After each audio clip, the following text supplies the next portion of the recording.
Assalamualaikum warahmatullahi wabarakatuh. A'udzu billahi minasy syaithanir rajim. Bismillahirrahmanirrahim. Innal hamdalillah nahmaduhu wa nasta'inu wa nastaghfiruh wa na'udzu billahi min shururi anfusina wa min sayyiati a'malina. Man yahdihillahu fala mudilla lahu wa man yudlilhu fala hadiya lahu. أشهد أن لا إله إلا الله وحده لا شريك له وأشهد أن محمدا عبده ورسوله اللهم صل على محمد وعلى آل محمد اللهم انفعنا بما علمتنا وعلمنا ما ينفعنا وزدنا علما سبحانك لا علم لنا إلا ما علمتنا إنك أنت العليم الحكيم اللهم آمين.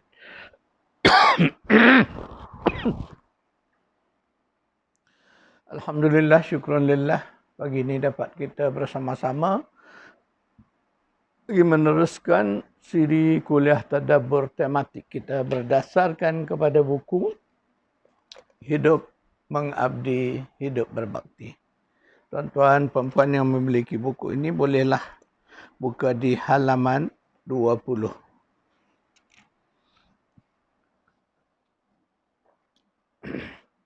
Tuan-tuan perempuan, kuliah sebelumnya saya menyentuh tentang peranan fungsi kita sebagai khalifah dan di bumi. Kemudian kita melihat bahawa di bumi ini ada bersama kita makhluk namanya jin. Jadi kehadiran jin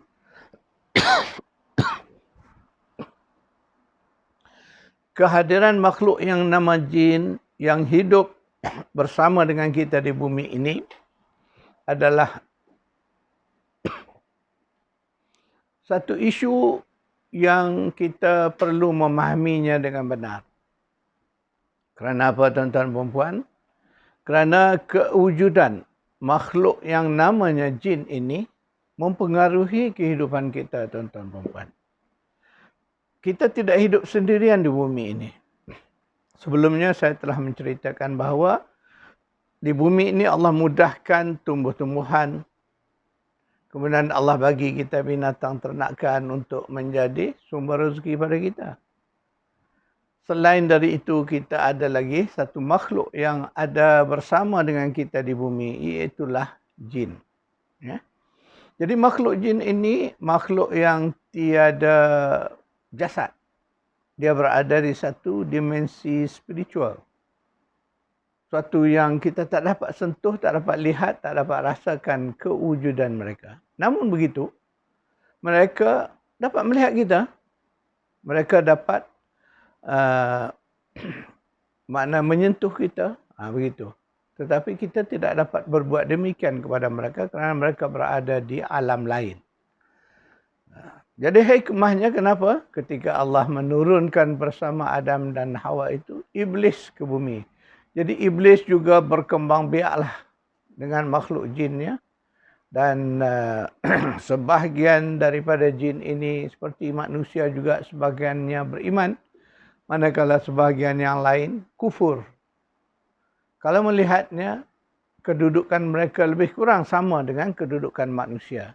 Manusia juga begitu, sebahagian kecil sahaja yang beriman. Sebahagian besar manusia kufur kepada Allah. Maka demikianlah juga halnya dengan makhluk jin ini. Sebahagian kecil daripada jin ini beriman, manakala sebahagian besar lagi tidak beriman. Dalam kuliah lalu saya telah menceritakan bagaimana kisah sekumpulan jin yang mendengar Al-Quran.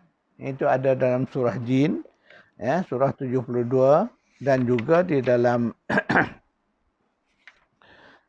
surah 46 ya, diceritakan kisah bagaimana jin-jin beriman ini, mereka mendengar Al-Quran, lalu mereka yakin beriman. Kemudian mereka pulang kepada kaum mereka, berdakwah, mengajak, mengesahkan Allah, mentauhidkan Allah. Jadi itu menunjukkan dalil kuat bahawa wujudnya golongan jin. Jadi Nabi kita SAW disebut pernah mengajarkan Al-Quran kepada golongan jin ini. Ya. Kemudian Islam yang Nabi SAW bawa ni termasuklah untuk manusia dan untuk kelompok jin juga.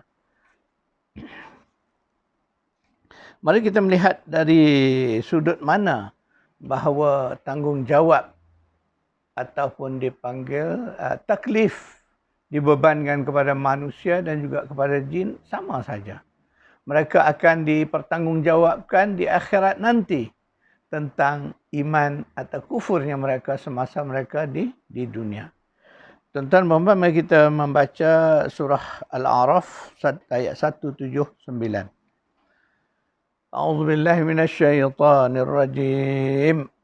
وَلَقَدْ ذَرَأْنَا لِجَهَنَّمَ كَثِيرًا مِنَ الْجِنِّ وَالْإِنسِ لَهُمْ قُلُوبٌ لَا يَفْقَهُونَ بِهَا وَلَهُمْ أَعْيُنٌ لَا يُبْصِرُونَ بِهَا وَلَهُمْ آذَانٌ لَا يَسْمَعُونَ بِهَا أُولَئِكَ كَالْأَنْعَامِ بَلْ هُمْ أَضَلُّ Ulaika humul ghafilun.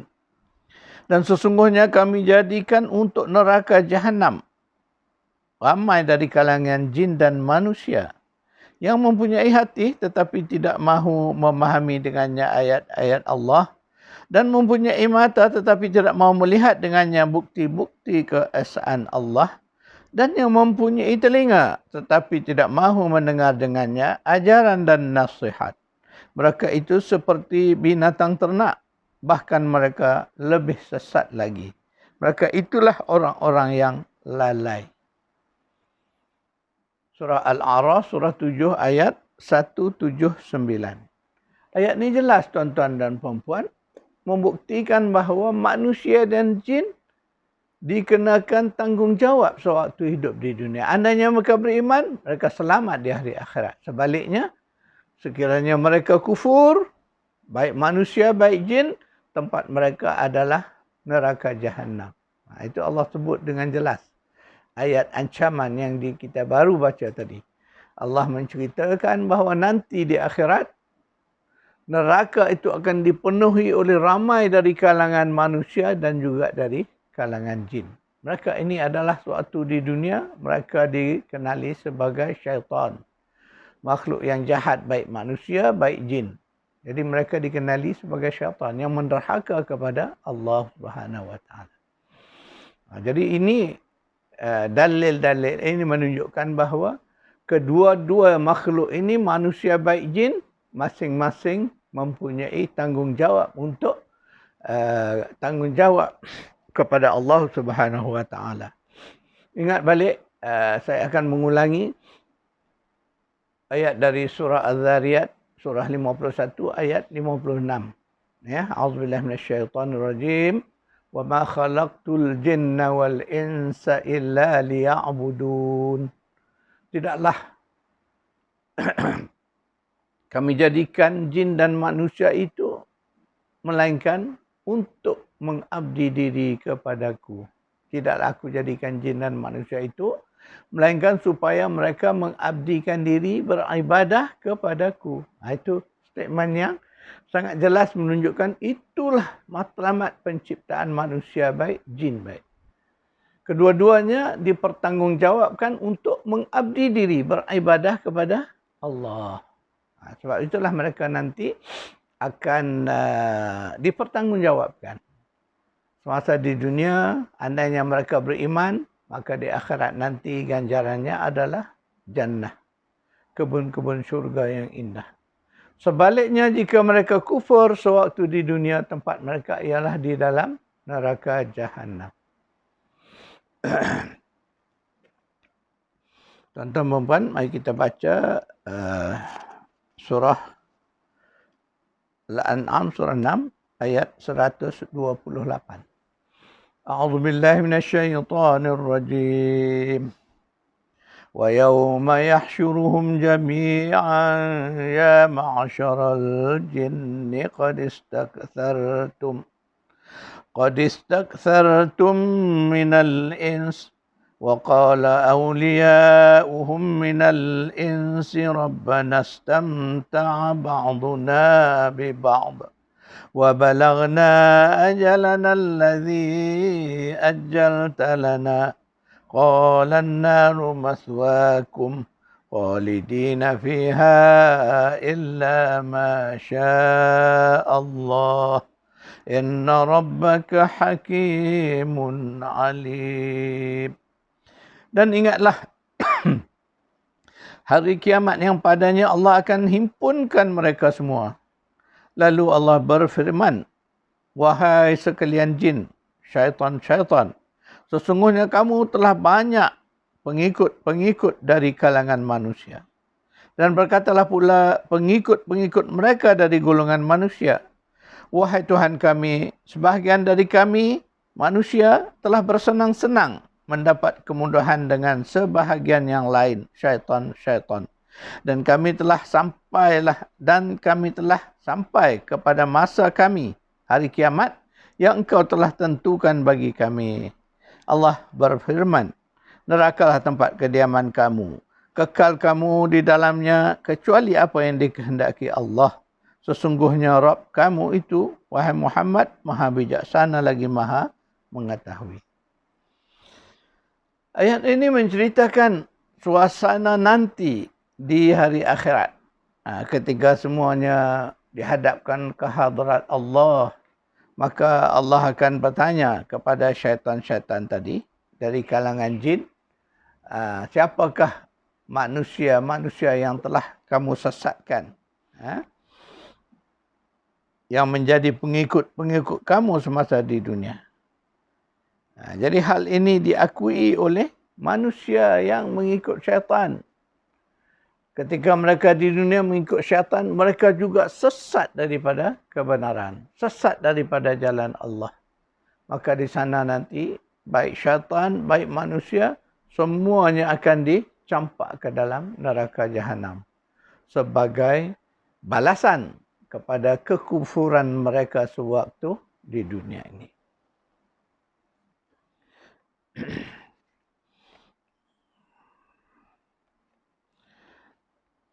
Mari kita baca surah yang sama. Tadi ayat 128. Kita pergi kepada ayat 130. A'udzu billahi minasyaitonir rajim. Ya ma'syaral jinni wal insi alam ya'tikum rusulun minkum يقصون عليكم آياتي وينذرونكم لقاء يومكم هذا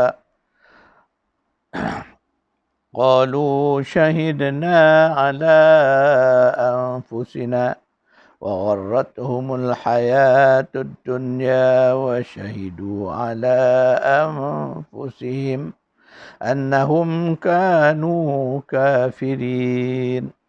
Wahai sekalian jin dan manusia, bukankah telah datang kepadamu rasul-rasul dari kalangan kamu sendiri yang menyampaikan kepada kamu ayat-ayatku dan yang memberikan amaran kepada kamu tentang pertemuan kamu dengan hari kiamat ini? Mereka menjawab, kami menjadi saksi mengakui akan kesalahan diri kami sendiri kerana mendustakan rasul-rasul itu. Dan sebabnya ialah mereka telah diperdayakan oleh kemewahan hidup di dunia. Dan kerana itulah mereka menjadi saksi pada hari akhirat terhadap diri mereka sendiri, bahawa sesungguhnya mereka adalah orang-orang yang mengingkari apa yang telah disampaikan oleh para rasul itu. Ayat ini menjelaskan bahawa di hari akhirat esok, manusia dan jin akan dipertanggungjawabkan terhadap apa yang telah mereka lakukan semasa hidup di dunia. Jadi pada hari itu, orang-orang yang bersalah akan mengakui kesalahan mereka. Ketika itu mereka sadar bahawa mereka telah tersesat jalan kerana mereka mengikut hawa nafsu, sedangkan di belakang Hawa nafsu itu ada syaitan-syaitan dari kalangan jin yang sentiasa menghasut mereka, memperdaya mereka, menipu daya mereka. Mereka tidak sadar. Akhirnya mereka mengikut syaitan, sesat dari jalan Allah. Mereka mengakui bahawa telah datang rasul-rasul membawa kebenaran Allah, membawa cara hidup ataupun ad-din yang benar dari Allah. Tetapi mereka tidak menerima. Malah mereka menolak, menentang para rasul.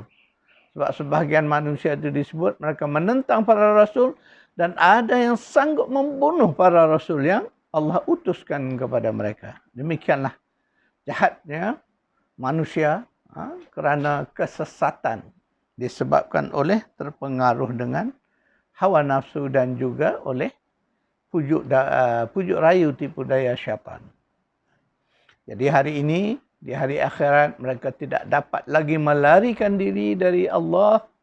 Dan di saat itulah mereka mengakui salah dan silap mereka. Sebab itulah Allah menyebut di hari akhirat nanti, mungkin mulut tidak dapat bercakap, tetapi anggota-anggota lain akan membenarkan. Menjadi saksi kepada diri kita sendiri. Itulah, di waktu itu tidak ada orang lagi yang mampu untuk mendustakan.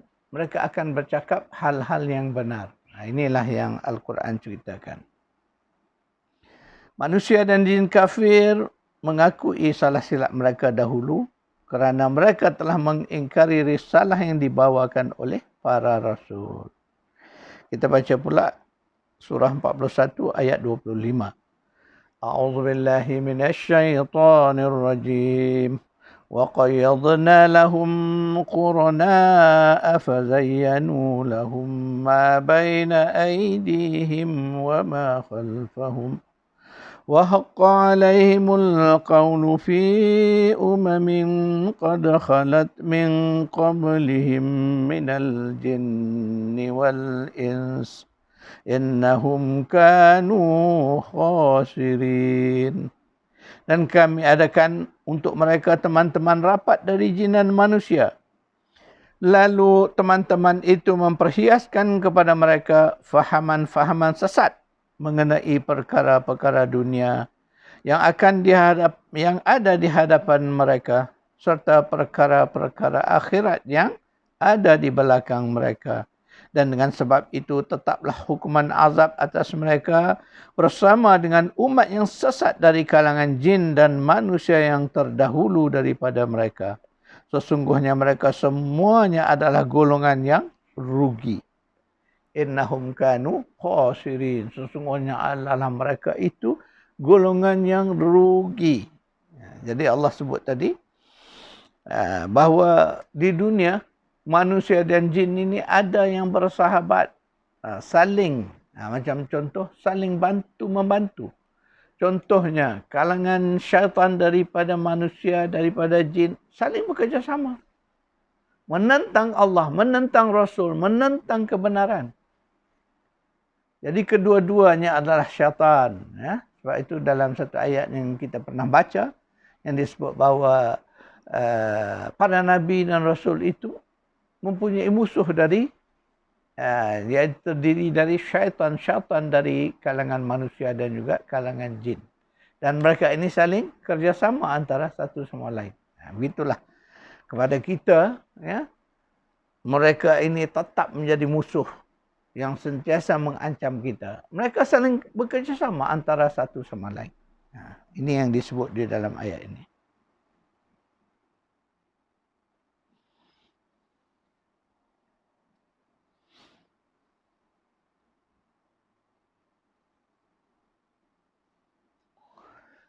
Ketika di dunia kita melihat syaitan dari kalangan manusia baik, dari kalangan jin baik, mereka memperdayakan orang-orang yang beriman dengan menarik, mengajak supaya kita mengikut mereka. Sedangkan mereka itu fokusnya adalah duniawi. Mereka melihat bahawa kehidupan di dunia inilah yang terdiri, yang selalu Quran sebut, kehidupan dunia ini la'ibun wa lahun, permainan-permainan dan bersukaria, hiburan. Itulah dua bentuk yang menggambarkan kehidupan dunia ini. Jadi syaitan tadi dari kalangan jin dan manusia tadi mengajak kita ini supaya tertarik kepada dua elemen ini. Permainan dan hiburan. Maka akhirnya kita leka, kita lalai. Sehinggalah sampai kita kepada ajal, waktu itu kita tersedar, sudah terlewat tuan-tuan puan-puan. Di saat itu orang menyesal. Tetapi apakah daya kata pepatah? Sesal dahulu pendapatan, sesal kemudian tak ada guna lagi. Itulah kerja-kerja syaitan. Mari kita baca pula surah 41 ayat 27-28. A'udzubillahi minasyaitonirrajim. فَلَنُذِيقَنَّ الَّذِينَ كَفَرُوا عَذَابًا شَدِيدًا وَلَنَجْزِيَنَّهُمْ أَسْوَأَ الَّذِي كَانُوا يَعْمَلُونَ تِلْكَ جَزَاءُ أَعْدَاءِ اللَّهِ النَّارُ لَهُمْ فِيهَا دَارُ الْخُلْدِ جزاء بما كانوا بآياتنا يجحدون. Demi sesungguhnya kami akan merasakan orang-orang yang kafir itu azab seksa yang seberat-beratnya dan kami akan membalas mereka dengan seburuk-buruk balasan bagi apa yang telah mereka kerjakan. Demikianlah keadaannya balasan musuh-musuh Allah, iaitulah neraka. Disediakan mereka tempat tinggal yang kekal di dalamnya sebagai balasan bagi perbuatan mereka yang sentiasa mengingkari ayat-ayat kami. Ayat-ayat yang telah saya bacakan itulah yang disebut sebagai ayat nazir, ayat ancaman. Kepada kita orang-orang yang beriman, ia merupakan ayat peringatan. Tetapi kepada orang-orang kafir, ayat-ayat itu merupakan ancaman kepada mereka. Jadi Allah bagi ancaman kepada mereka bahawa di sana nanti mereka akan menerima azab Allah. Dan Allah gambarkan bagaimana azab itu, azab yang seberat-beratnya, azaban syadidah, yang sangat berat. Itulah Allah kata, neraka itu sebagai tempat kehidupan terakhir bagi orang-orang yang sewaktu di dunia mereka menentang ayat-ayat Allah. Mereka mengabaikan peringatan-peringatan Allah. Malah mereka menentang para rasul yang membawa ajaran dan ayat-ayat Allah. Maka Allah ancam mereka dengan balasan neraka. Sedangkan neraka itu tempatnya tempat kembali yang paling buruk. Seburuk-buruk tempat kembali. Kemudian di sana mereka kekal pula selama-lamanya, Masya Allah. Tak tertanggung di kita azab. Bukan sehari dua, tuan-tuan, perempuan. Azab ini kekal abadi. Na'udzubillahi min zalik. Tak termampu di kita. Kita mendengar saja sebutan azab kekal, Masya Allah pun kita dah terasa bahawa kita tidak mampu, gerun kita. Jadi itulah nanti ancaman Allah kepada kelompok yang menderhakai Allah, kufur kepada Allah, baik mereka itu dari kalangan manusia maupun dari kalangan jin. Ayat-ayat yang telah kita baca tadi, mari kita lihat tuan-tuan puan-puan. Allah menceritakan sesuatu yang belum terjadi. Tetapi ia merupakan satu perkhabaran futuristik. Perkhabaran masa depan yang pasti akan kita tempuhi. Cuma sekarang kita belum sampai ke sana. Tapi Allah dah bagi tahu awal-awal kepada kita. Maknanya apa tuan-tuan dan puan? Allah itu dengan sifat Ar-Rahman, Ar-Rahim dia. Allah nak bagi tahu kita supaya kita memelihara, menjaga diri daripada ancaman-ancaman azab ini. Sebab itu ketika kita dah mengetahui di dunia ini sesuatu yang bakal terjadi, Allah dah bagi tahu dah kat kita. Allah bagi gambaran yang sangat detail. perinciannya. Sehingga digambarkan dalam Al-Quran, suasana syurga itu bagaimana dahsyatnya disebut. Tak ada makanan, tak ada minuman. Mereka kehausan. Maaf saya. Di dalam neraka itu azabnya ialah kehausan. Tak ada minuman selain dari air panas, air danur. Masya Allah. Mau tak mau telan juga kerana kehausan. Penghuni-penghuni neraka itu sentiasa lapar. Tak ada makanan. Yang ada hanyalah buah zakum yang berduri. Mereka telan juga.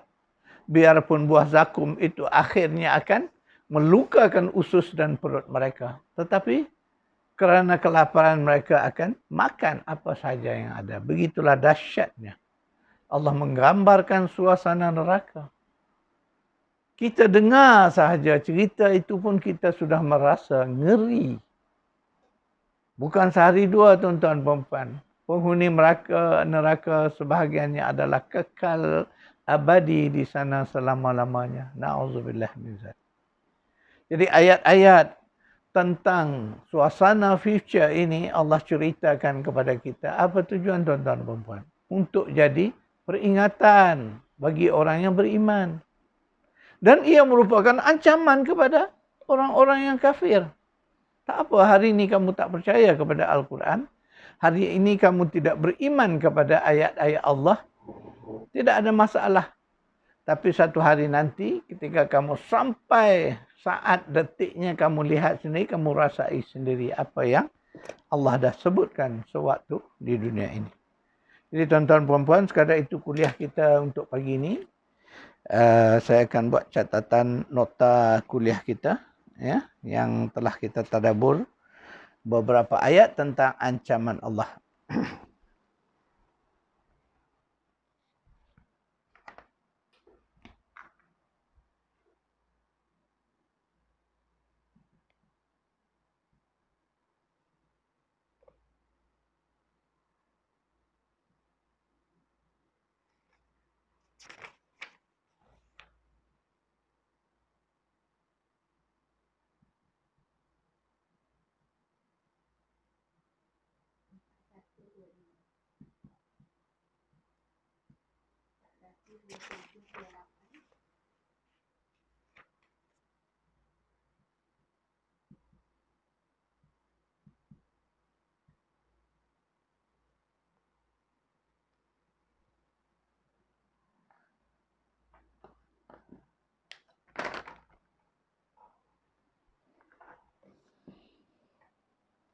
Tuan-tuan dan puan, itulah nota tadabbur untuk kuliah kita pagi ini. Kita bertemu lagi di esok hari insya-Allah. A'udzubillahi minasyaitonirrajim. Bismillahirrahmanirrahim.